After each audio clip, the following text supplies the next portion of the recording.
Somos siervos del Señor. ¿Y eso qué significa?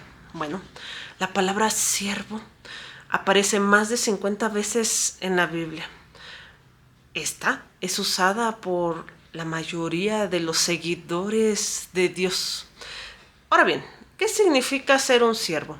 Nosotros siempre hemos visto que en la antigüedad las personas que no eran capaces de pagar sus deudas eran tomadas al servicio de la persona que debía, justamente para pagar su deuda, convirtiéndose en su siervo, ya que como no tenía los bienes económicos, lo único que podía ofrecer era la mano de obra. Inclusive Dios dejó en el Antiguo Testamento muchas reglas curiosas para ello, que si un siervo había, por ejemplo, tomado a una mujer en el periodo que estuviera de servidumbre, en ese momento, cuando se cumpliera el tiempo, él tendría que ser liberado, pero la mujer y los hijos no. Muchos dirían que es una medida muy fuerte, sin embargo, era una medida de protección, porque una persona que no era capaz de mantener un nivel económico adecuado, pues obviamente se iba a volver a endeudar e iba a acabar vendiendo a la mujer y a los hijos para pagar su deuda. En realidad, esta medida era una situación de protección. Ahora bien, esta parte entonces era el servicio.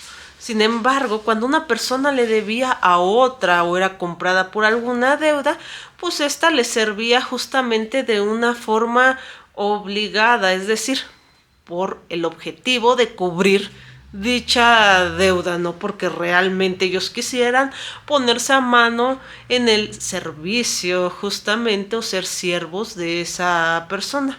Ahora bien, esa palabra de siervo desciende muy curiosamente de una estructura que se puede manifestar en la palabra curia. Esta significa el Señor en griego. Los curiacos significa pertenecientes al Señor y se utiliza en el Nuevo Testamento para manifestar, por ejemplo, el día del Señor, que ese día de descanso le pertenece al Señor. Curiosamente, en el lenguaje fue transformada para que, por ejemplo, del alemán, que sería Courage, pasara justamente a un término que se llama eclesiastes y llegar al término iglesia en español o church en inglés. En este momento podemos entonces entender que esta palabra sufre una transformación y que la iglesia le pertenece al Señor. ¿Pero por qué le pertenece al Señor?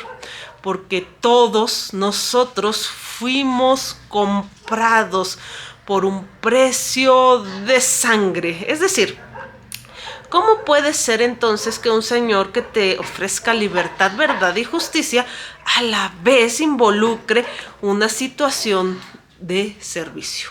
Ahora bien, vamos a ir justamente a la escritura, a Juan 12:26, y dice: si alguno me sirve, sígame, y donde yo estuviere, allí también estará mi servidor.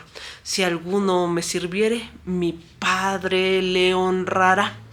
Es decir, nosotros sabemos que ser siervo y servir es una palabra que está relacionada porque es la acción en la que tú obviamente sigues los propósitos de Dios y no los tuyos. Aunque créanme cuando les digo, muchas veces nos confundimos y creemos que seguimos al Señor cuando son nuestras ideas por querer llamar la atención del Señor. El verdadero servicio, aunque ustedes no lo crean, es el que hace Dios a través de ti. Es decir, Dios mismo se sirve. El problema es que nosotros siempre lo tomamos en nuestra mano y estamos ideando, haciendo, recapacitando o no haciendo ciertas situaciones, pero debemos de entender algo, que debemos entonces de ir en consonancia con los deseos del Señor. Ahora bien, entonces nosotros fuimos comprados. En la antigüedad también una persona que tal vez estuviera muy endeudada, podía ser liberada si un familiar cercano pagaba el precio de la deuda. Y en ese momento entonces era tu familiar, pues, redentor. En este caso nosotros tenemos justamente a un familiar redentor, a Jesús, el único hijo legítimo de Dios, que pagó por todos nosotros a precio de sangre, incluidos incluso judíos y no judíos, todos los que creemos en Jesús, pagando y siendo el familiar redentor, y a la vez entonces nosotros nos volvemos siervos de él. Ahora bien, hay un versículo todavía aún más curioso que dice Jesús más adelante en el mismo Evangelio de Juan. Siempre les he dicho, a primera vista puede sonar una contradicción si tú examinas los versículos por separado. Sin embargo, recordemos que son paradojas, es decir, a primera vista parecen contradicciones, pero después de un vistazo más profundo sabemos la razón de cada cual.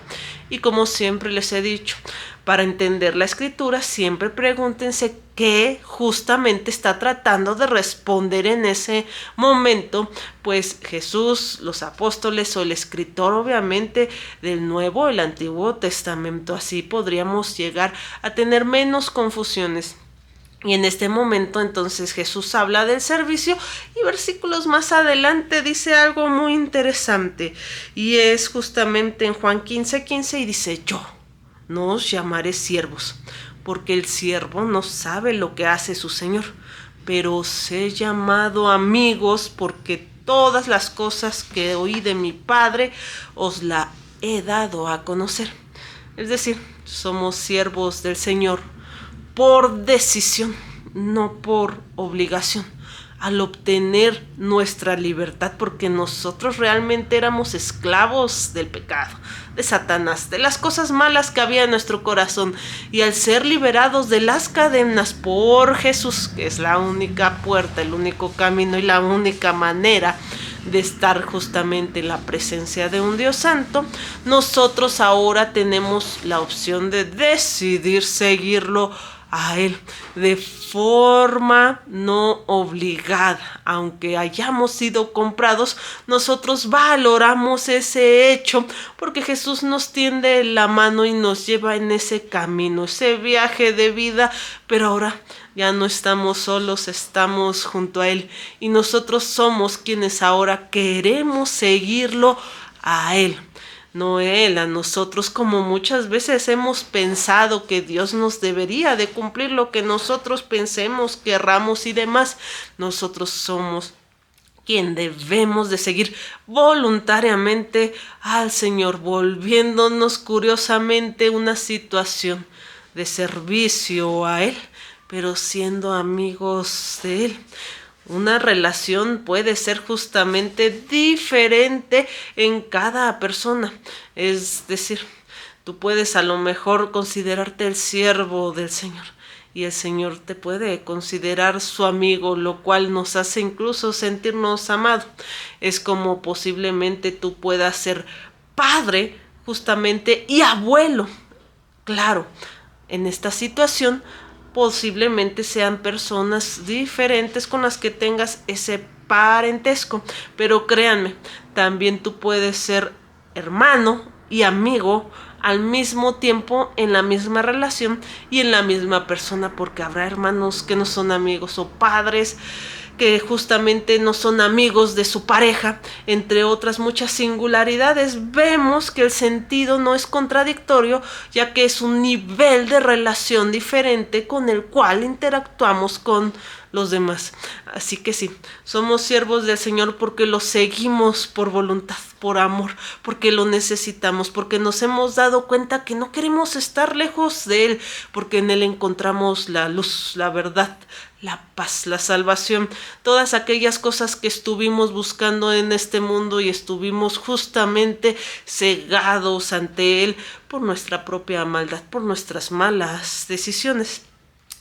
Yo siempre se los voy a decir, Dios los ama mucho, son la cosa más hermosa que ha creado. Vayan a Él como estén. No necesitan hacer absolutamente nada. Que Dios les muestre el camino, porque el yugo de Dios es sencillo de llevar. No ese yugo difícil donde nos mantiene despiertos, buscándole un sentido a la vida, encontrando momentos de placer, pero nada nos llena. En él encontraremos la verdad.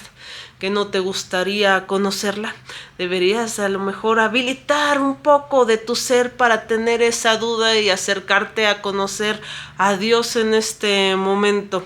No lo olviden, Dios los ama mucho. Bendiciones a todos.